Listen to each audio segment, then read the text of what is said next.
Hello and welcome to Georgia Power and a special edition, a special guest showing for African Vision 360. Our special guest is Ken Giami from Africa, the CEO of African Leadership Limited and African Leadership Magazine. What brings you to Atlanta? Thank you so much for having me. I'm here because we believe that there's so much that connects Africa to especially the African Americans and of course the larger American audience.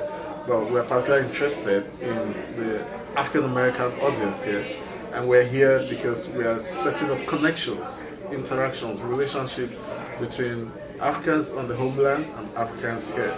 We believe that until we begin to connect and until we begin to harness the potentials and explore the opportunities that Africa has to offer the world, then we wouldn't be making the progress we need to make. I'm a magazine editor here in Atlanta. The gentleman, Okeeba Jubalo, is a magazine editor. Magazines are usually tough to sell. Yours seem to be just the opposite. Is that true? Well, you're thriving. Well, I would say we are thriving, but that's because our approach is different. We're more interested in getting to our targets. So we do that initially at a loss, but gradually people began to buy into the vision, and right now it's no more at a loss. So we have targeted distribution where we target the top 5% of leaders in Africa, within Africa. Across the continent? Yes. Not just one country? No. We target the top 5% of influencers, people who are able to make decisions or influence policy. And we don't struggle on newsstands. We're big on social media. We've got over 900,000 followers on Facebook alone. Yet we're very targeted at influencers and decision makers. Yeah, it's African Leadership Magazine, but also you have African Energy and Infrastructure Magazine as well. Yes. Two different audiences, two different styles? Yes, yeah. We believe that one of the biggest amateurs, if you want to say that, that's facing Africa today is the issue of power. It's a shame countries like Nigeria, where I come from, with huge natural resources, we have huge petroleum resources, yet we export fuel, yet the power consumption is low. And we believe that until we get the power right, there's going to be it's going to be a vicious circle. So what we've done is begin to spotlight or showcase the problems in the energy and infrastructure sector. Africa is still behind the rest of the world in infrastructure. The last count, Africa needs minimum 90 billion in the next 5 years to even come close to matching the rest of the world. So if infrastructure is right, if power and energy is right, then we're going to create a lot of smallholder businesses who depend on power to survive, and it's going to be a boom for the African economy. I just heard tonight in a group presentation here at Dr. Joe Beez's house, we'll talk about him in a minute, that Nigeria exports its oil, crude oil, to have it refined in England and then had to buy it back? That's right. That's a heck of a story, is it not? That's it. A sad story, it would have seemed. And that's why we need to change that narrative, because that's what's happening now. And that's what seems to still going to happen in the next 5-10 years, except something is done to change that now. So Nigeria exports its crude and pays a premium buying it as refined products. Nigeria doesn't have to depend on independently generated power. So you see the boom of generators. Everybody owns some small generator. There's no power. So the small business can't try it because the cost of maintaining and running business is so high. Mr. Giami, are you a storyteller, journalist, publisher, or just a darn good businessman? I'll say I'm a bridge builder. Bridge builder? That's how I call myself.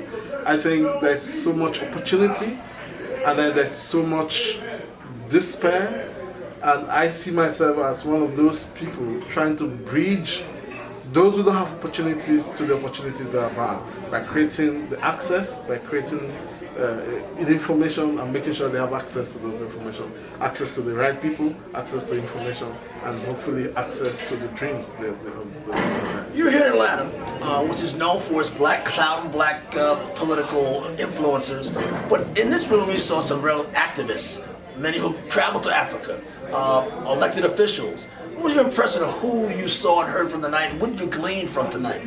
Yeah, I think for me, tonight was about Dr. Joe Beasley. Yeah. He's been an awesome gentleman. He's got a heart of gold, and he's living a generation. He's leading a generation of people who. It's difficult to describe him, but all I can say is he's such an awesome person. And if a lot of our younger people can learn from him, his openness, his willingness to learn, his fearlessness in dealing with issues, his ability to tell truth to power, and his ability and desire to stand for the oppressed, I think that's a takeaway for me. He's been called, and you heard it tonight, a global civil and human rights activist. Aren't many folks like that, are there?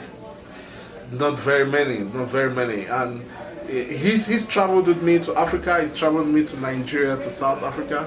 He's been to the UK several times, and consistently he makes himself available to address the issues that faces, especially the black community, the African Americans here, and also the larger African community. You mentioned to this group here, again an auspicious group, that this is Africa's time. What do you mean by that?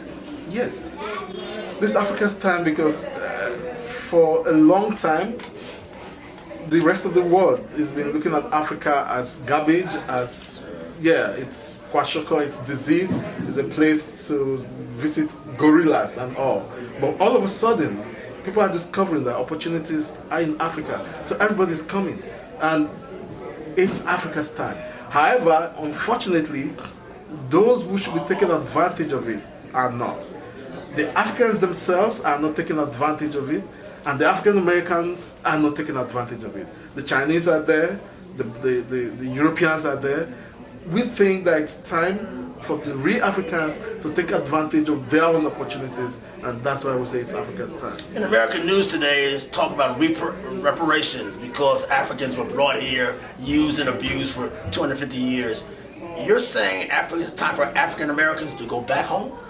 Well, now we don't mean going back physically or moving their base and going home to stay, but we think it's time they begin to connect with what's happening on the homeland, and then it's time to forge partnerships and begin to make demands. You said also, if you don't mind me repeating some of the things you said, now it's time to put your money where your mouth is. Don't just talk. Are we just talking Africa and not being Africans? Well, I would say to a great extent, yes. We talk a lot, we criticize, which is good, there's nothing wrong with it, but I think it's time to move beyond just talk and begin to really take steps, take action, invest, come see for yourself. Unfortunately, most African Americans have never been to Africa. It's time to go see for yourself. It's time to build friendships across the Atlantic and begin to say, who are your business partners in Africa? How much have you invested in Africa? Do you have, it's where your heart is, that's where your treasure is. Which part of your treasure is in homeland Africa?